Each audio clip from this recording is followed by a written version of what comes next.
Sehingga tetap didakwai Nabi siapa? Musa. Dan posisi Musa datang bukan memanggil. Ya, cuma kayak sampai sekarang tuh belum pernah ke kantor bupatinya Pak Hafid. Karena kadang-kadang orang terus curiga mengajukan proposal jadi agak repot.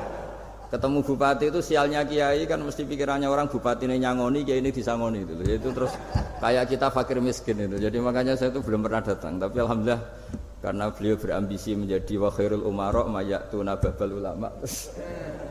Jadi datang tapi sangat ambisius ingin mengalahkan ulama karena dia kalau datang statusnya lebih tinggi. Ya tidak apa-apa ini tawaduk tapi niatnya agak begitu tawaduk. Jadi datang. Makanya saya kemarin Yusuf Mansur pas datang Pak Ustadz Yusuf Mansur saya datang harus sekali saja. Kalau kedua kali ribet. Karena kalau beliau datang dia punya status tawaduk. Lama-lama yang didatangi jadi takabur. Saya jadi yang ahli neraka dia ahli surga. Saya akan rugi dong. Hanya rugi gue kehilangan teh, kehilangan kopi dia. Beliau berstatus tawaduk, saya berstatus takabur kan repot. Makanya saya berharap jangan datang lagi. Karena jadi repot itu jadi repot kan. Padahal saya kalau disuruh datang ke Jakarta kayaknya ya berat. Selain sibuk juga takut ganggu saya. Jadi saya sering ke Jakarta tapi ya tadi jarang ya. Biasanya nganggarkan waktu hanya pas saja tidak kurang tidak lebih. Biasanya ngajar di pondoknya Pak Kures itu di Baitul Quran ya. Hanya ngajar santri-santri itu. Nah, jadi pemahaman Quran dulu itu kata Imam Ghazali. Ini sekaligus karena ada Pak Ustadz Yusuf Mansur. Itu membaca Quran itu membaca, bukan bercerita. Kalau kamu membaca seperti ini, kunta qori'an, kamu pembaca. Pembaca itu yang mengambil pelajaran. Tapi kalau kamu hanya cerita, itu namanya kunta hakian. Sebenarnya Anda tidak membaca Quran, tukang cerita.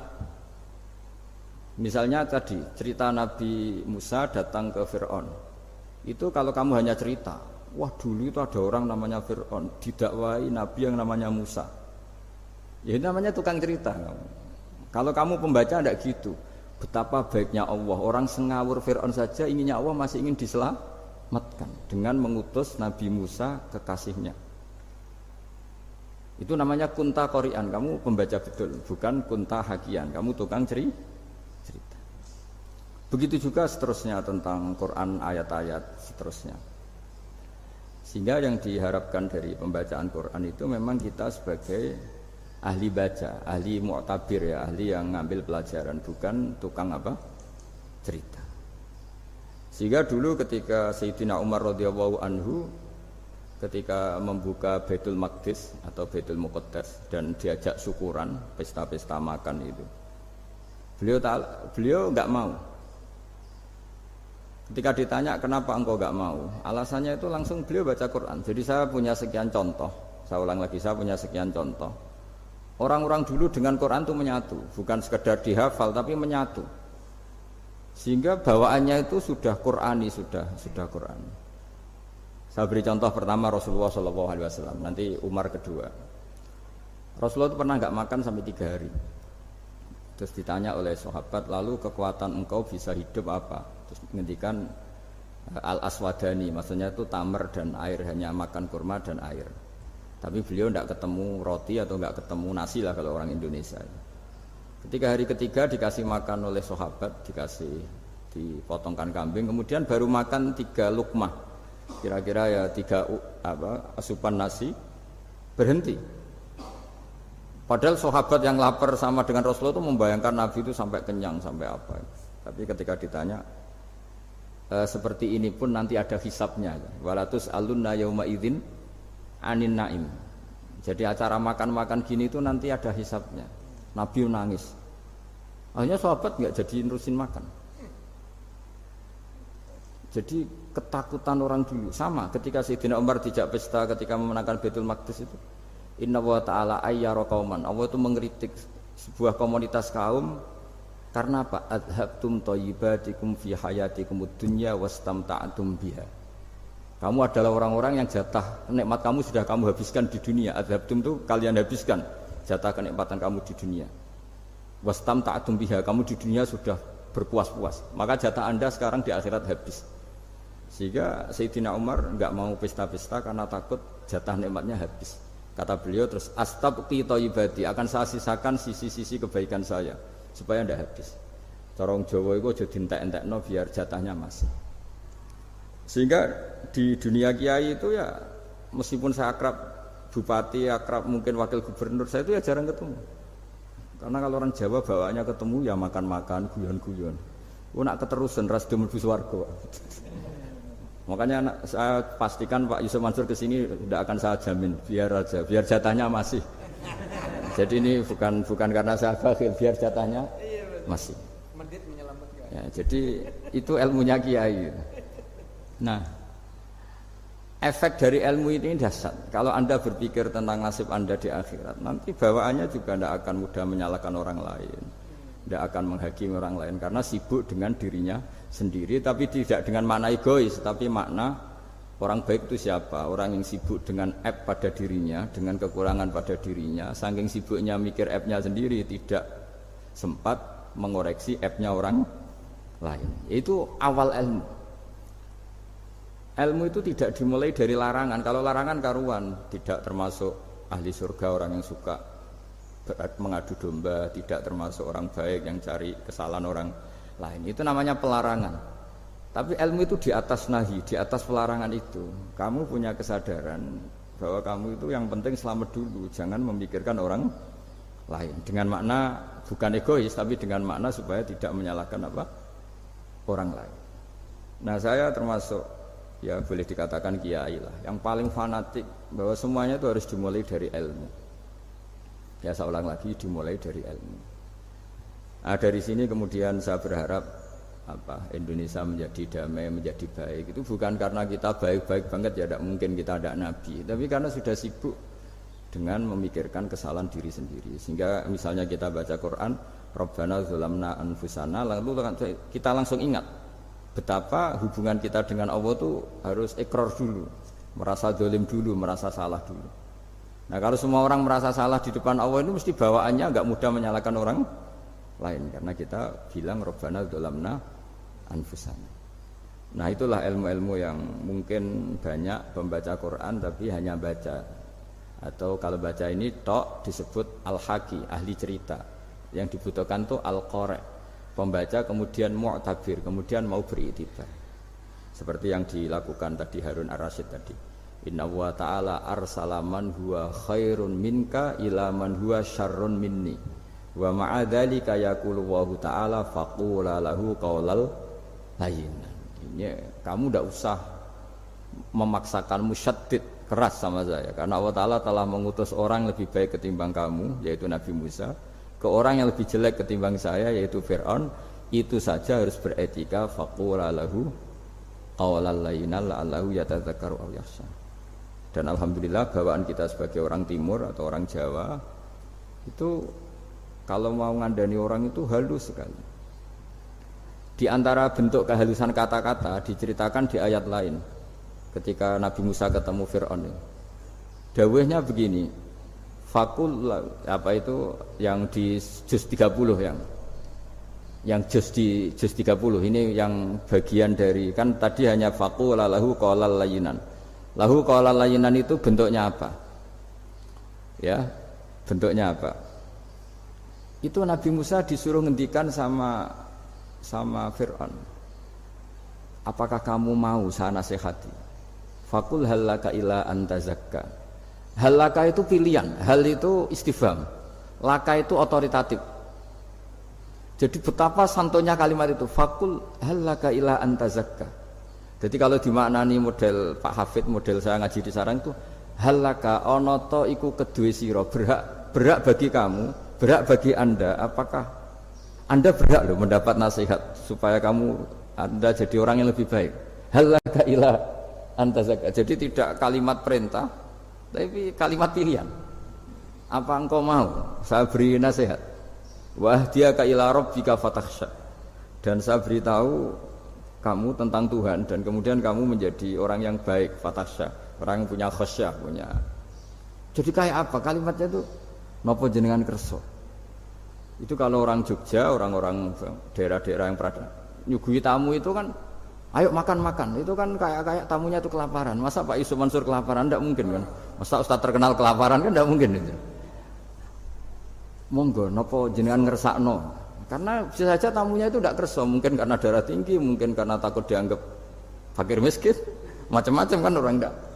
Itu kalimatnya itu halaka ila anta zakka. Kayak apa indahnya dakwah. Halaka ila anta zakka. Itu ada kata laka itu ya terserah jenengan mau enggak. Wa ahdiyaka ila rabbika fatakhsha. Nah, itu yang disebut membaca. Kunta qori'an la hakian. Anda benar-benar membaca Quran, bukan sekadar pencerita. Nah, kemudian ini yang terakhir saya juga baru, sebenarnya saya itu nggak pernah bilang sanggup itu, tapi Pak Ustadz Zakaria itu GR terus. Sampai tadi pagi itu saya belum tahu kalau ada acara ini. Ya karena saya kiai, jadi kalau kiai itu kan ingatnya sama Allah saja. Kalau sama manusia itu rontok-rontok lali gitu. Itu bukan memaksa, ya memang lupa. Sejauh mana sih pentingnya manusia kan tidak penting cara ilmu tasawuf itu. Tapi karena ini titipan Rasulullah SAW terus menjadi penting kan. Dititipi umat kayak jenengan itu ya sudah ngaji ngatur kiai ribet itu. Kiai ini biasa ngaji kan, kiainya yang ngatur, santri ini enggak. Pak Yai ngaji tanggal ini jam ini. Itu kan mengabaikan semua aktivitas kiai. Padahal jam ini mungkin saya punya jam. Mungkin jalan-jalan atau ngaji atau mutolaah atau munajat, gara-gara Pak Zakaria ini terus di Mas Tamam ini yang provokasi. Harus ngaji di jam ini, tema ini. Saya itu kalau ngaji ditentukan tema itu, ini memang saya agak keras di bab ini. Itu kayak ibarat gini loh. Saya ini dokter, kemudian ada orang yang sakitnya itu jantung, terus bilang ke saya, Pak dokter sembuhkan kukul saya. Wong penyakit ekstrimnya itu jantung, kok bila disembuhkan apa? Kukul. Kan gak penting, sembuh tidak sembuh, kukul itu kan gak penting. Jerawat itu. Kiai itu tahu kesalahan paling fatal manusia itu akidah. Jadi kadang-kadang mintanya ilmu yang tidak akidah, yang gak penting. Jadi kadang-kadang kiai itu ya digurui betul kalau di Indonesia itu. Misalnya ini tidak nyindir loh, memang marah betul kalau di bab-bab seperti ini. Tapi ini biar jadi ilmu masif, ilmu yang general. Saya ulang lagi ya, Anda jadi dokter, tahu pasien Anda ini penyakit jantung kronis atau sudah fatal lah sudah. Terus orang itu bilang, Pak Yai, itu Pak dokter, tolong obati kulit saya supaya tidak jerawatan. Kamu bilang ini orang aneh enggak itu? Aneh kan? Nah, kiai juga gitu. Saya sering itu ada orang mau haji gitu, Gus doain saya jadi haji mabrur. Pernah belajar haji Pak? Dereng. Mungkin enggak orang belum belajar nyupir terus kemudian minta didoain, Gus saya mau nyupir doain selamat. Mau nyupir aja enggak bisa kok minta doa selamat. Harusnya urutannya kan belajar dulu baru minta doa. Tapi kali ini aliman bener ngajaknya akidah dulu, ahli sunnah kan. Nah itu bener karena akidah itu hal yang prinsip memang harus. Kalau kebetulan enggak bener taruh visi betul. Untungnya kalau temanya bener. Jadi saya mohon ke seluruh orang-orang yang mau ngaji ke kiai itu tema itu biar yang milih kiai supaya tahu prioritas yang harus benahin. Jangan tema yang kita yang milih, jangan-jangan tema yang kita pilih itu tidak mendesak atau tidak penting. Ini bukan apa-apa, ini saking ingin baik saya ya, keinginan baik saya supaya dulu zaman sahabat ya gitu. Kalau ada pertanyaan salah sama Nabi dibenerin, cuma Nabi terlalu bijak. Cara benerin tuh enak. Kalau saya karena tidak Nabi saja ya agak-agak kasar kan. Kalau tidak Nabi tidak wajib bener terus. Yang wajib bener terus itu Nabi. Saya beri contoh ya. Nabi itu ngendikan tentang kiamat. Kiamat itu dahsyat, mengerikan gini-gini. Kalau pikirannya orang kampung itu begini, Nabi ini aneh. Cerita kiamat dahsyat tapi nggak ada tanggalnya, ada tahunnya. Harusnya ada dong biar kita bisa persiapan. Sehingga Nabi disomasi di tengah-tengah khutbah itu, ya Rasulullah mata sa'ah. Nah, karena ini orang Bedui, Nabi nggak dengerin, diulang lagi. Mata sa'ah ya Rasulullah. Ketika Nabi mengabaikan itu ada dua kelompok sahabat, yang satu bilang lam yasma, Nabi tidak dengar sehingga mengabaikan. Yang kedua bilang sami'a wa kariha, Nabi sebenarnya mendengar tapi tidak berkenan. Tapi diulang lagi ketiganya, ya Rasulullah mata sa'ah. Akhirnya Nabi jawab, mau tidak mau, karena kalau enggak ya namanya orang Bedui ngomong terus. Nabi balik tanya, ya karena cara berpikir dia kalau kiamat itu jelas kapannya kan bisa persiapan itu. Paling enggak pas mau kiamat terus pas ngaji Quran apa kan bisa persiapan itu. Akhirnya Nabi balik tanya, ma'at tatalaha. Kalau kamu berani tanya kiamat, lalu persiapan kamu apa? Ya, terus orang itu bilang masyhur tuh, ma'adatullah kabira sholatin wala siyamin wala kadza wa kadza walakinni uhibbuka. Saya sebenarnya tidak punya persiapan ya Rasulullah, cuma persiapan banyak puasa ya enggak, banyak sholat enggak, tapi saya mencintai engkau. Terus masyhur itu jadi hadis paling legenda, almar'u ma'aman ahabba, sebagian disebut anta ma'aman ahbabta. Ini kata semua sahabat yang di masjid. Si Bedui ini orang paling dibenci sahabat karena mengganggu Nabi saat khutbah, tapi akhirnya ini menjadi orang paling dicintai sahabat karena barokahnya itu hadis itu keluar secara terbuka, almar'u ma'aman ahabba. Sebagian riwayat yukhsyarul mar'u ma'aman ahabba, nanti orang akan sowan sama Allah bersama orang yang mereka cinta. Itu sahabat-sahabat fama farihu ba'dal Islam farahahum bihadal hadis. Mereka tidak pernah senang setelah masuk Islam sesenang hadis ini, karena kita tidak perlu soleh-soleh banget, cukup menyintai orang apa soleh gitu. Makanya saya sekali bilang itu ya, kadang-kadang saya jadi orang alim itu ya ruginya tadi. Misalnya untuk menjadi orang alim kan harus hafal Quran, ngaji Bukhari, Muslim, Ikhya. Ternyata pengumuman kedua orang nggak bisa apa-apa, gelombang kedua para pecinta, waduh itu kan repot ya. Jadi kita yang jadi orang alim susahnya bukan main, ternyata disaingi pengumuman kedua dan para pecintanya, wah itu kan akhirnya ketemu orang-orang nggak jelas tadi itu. Nah itu ya termasuk farah dalam Islam, farhatul aidin. Jadi senang itu di Islam itu ibadah. Ya kul bi fadlillah wa bi rahmati fa bidzalika falyafrahu. Senang itu diperintahkan Allah. Saya itu sering di kamar, kadang itu nyun sewu kayak gatelan gitu, apa itu. Ya agak kukur-kukur terus merengut saja malu. Malu saya itu dilihat Allah kok kayak agak ridho itu malu. Ya kayak tadi lah, kamu dikasih rumah gratis, kemudian pas yang ngasih datang kamu kelihatan cemberut, itu yang ngasih kan mangkel. Sudah dikasih gratis masih cemberut. Sama hubungan kita dengan Allah itu semuanya dikasih gratis. Makanya tabassum, senyum itu ibadah. Kita yang nekuni ilmu hadis, betapa hebatnya Nabi ngendikan, kalau kamu tidak bisa ibadah yang berat-berat, cukup ibadah senyum. Kadang ngendikan tolqati wajhin, kamu cukup berwajah yang indah, yang menyenangkan. Tabassum, senyum. Kalau kamu tidak bisa membalas jasanya orang yang ngasih, minimal kamu senyum, lihat minimal kamu kelihatan senang gitu. Makanya senang itu sudah ibadah. Dan sekarang orang untuk senang aja susah, karena bawaannya nuntut orang lain supaya kayak keinginan dia, bawaannya nuntut, ya ribet. Kalau gitu ya ribet.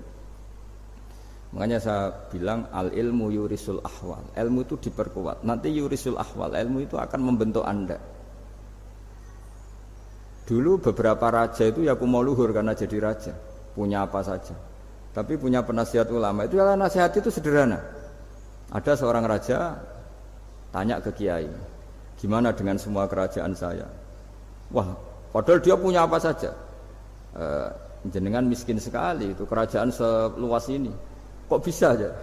Terus ditanya sama si ulama tadi, andaikan Anda di padang pasir, kemudian kalau tidak minum segelas air itu mati, apakah Anda akan membeli segelas air ini dengan semua kerajaan Anda?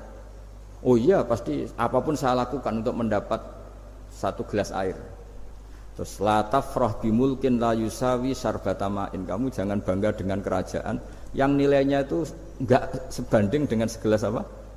Air. Akhirnya raja itu mikir, saya tidak jadi raja bisa hidup, tapi kalau enggak minum air mati. Berarti penting satu gelas air. Akhirnya lama-kelamaan ini anggap kerajaan itu biasa, ternyata enggak sepenting segelas air. Ya seperti kita lah, misalnya orang enggak punya alpat itu enggak malu. Tapi kalau nggak punya celana itu malu. Kamu mau punya alpat tapi nggak punya celana? Kan nggak mau. Yaitu ilmu. Ilmu itu yurisul ahwal. Ilmu akan melahirkan satu perilaku. Jadi kalau ilmu Anda mantap, pasti syukurnya juga mantap gitu.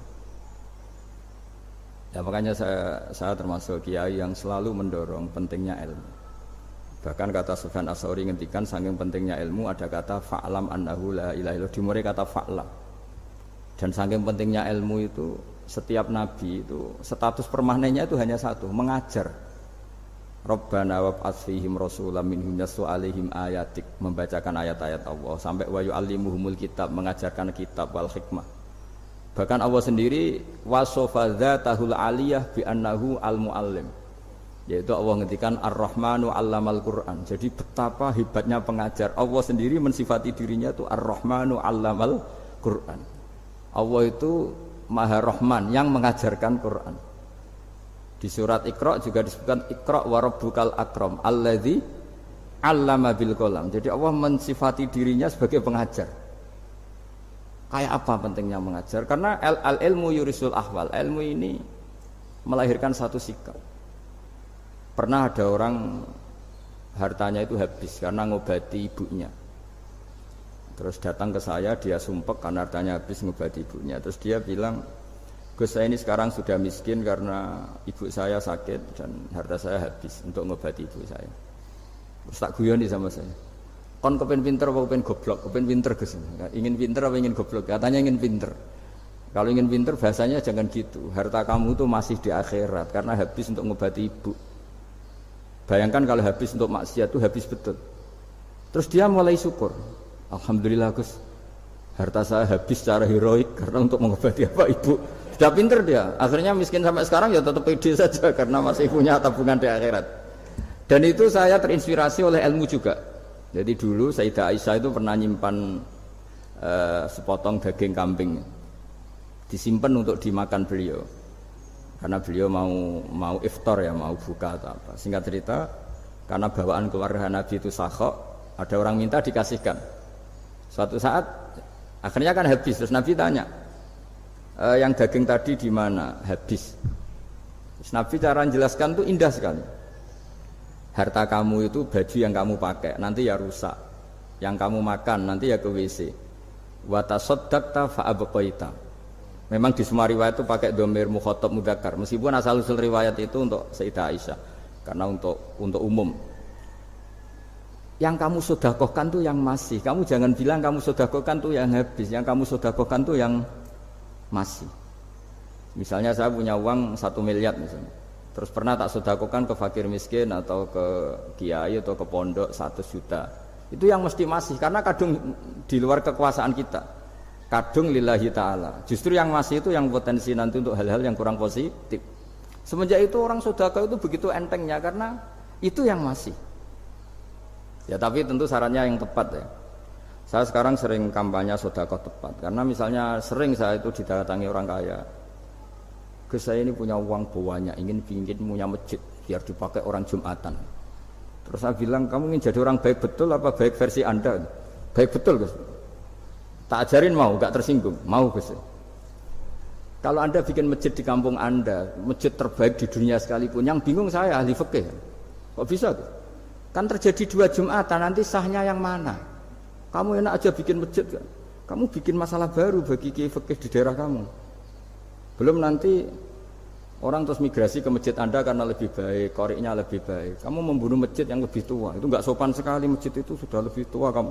Akhirnya mikir, enggak usah Gus kalau gitu, sedekah apa saja yang penting perintah jenengan gimana. Ya sudah. Jadi sedekah itu juga harus dibina supaya kalau orang kan bisa saja kan uang 100 juta itu untuk fakir miskin manfaat, ternyata untuk masjid yang sifatnya aksesoris, untuk lampu yang kristal yang mahal-mahal bukan yang pokok. Itu pentingnya ngaji ya. Jadi lagi-lagi al-ilmu yurisul ahwal. Ilmu itu melahirkan satu sikap. Jadi ketika ada masjid baru, kalau orang nggak bisa ngaji fikih, wow ada masjid baru, masjid banyak. Tapi kalau yang ngaji fikih ngerti ini malah ada masalah baru karena ada ta'dudul Jum'atan, gimana hukumnya 2 Jumatan dalam kondisi yang tidak mendesak.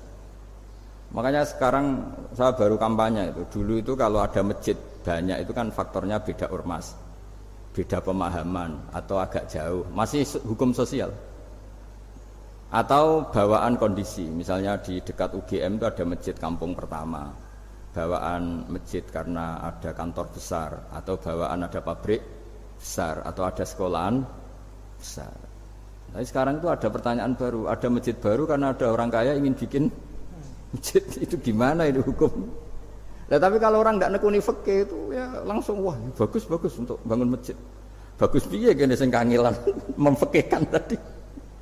Nah itu ilmu. Jadi kalau yang tidak nekuni fikih itu ya tidak tersiksa, tapi yang nekuni fikih itu pasti tersiksa karena seperti itu tadi. Ya jadi saya mohon di antara cara kita dakwah secara damai itu dimulai dari Rabbana Zolamna Anfusana. Itu dipakai Nabi, di redaksinya digenti diganti dengan makna supaya kita per individu matur Allah apa ini zulam tu nafsi zulman kabiron katsiron. Nah bawaannya orang mengaku zalim, mengaku salah itu kan sudah tidak sempat mikir salahnya orang apa lain. Dan dari sini kemudian dia jadi orang yang tawadhu, yang ubudiyah, yang macam-macam. Sehingga Nabi itu bukan dianggap ya, pasti penjelas terbaik. Terus Allah meredaksikan wa ma tuqaddimu li anfusikum min khairin tajiduhu indallah. Apa saja kebaikan yang kamu sudah berikan untuk Allah sampai akhirat itu ya pasti kamu temukan di akhirat. Terus yang terakhir saya beri contoh orang peminta-minta sa'il.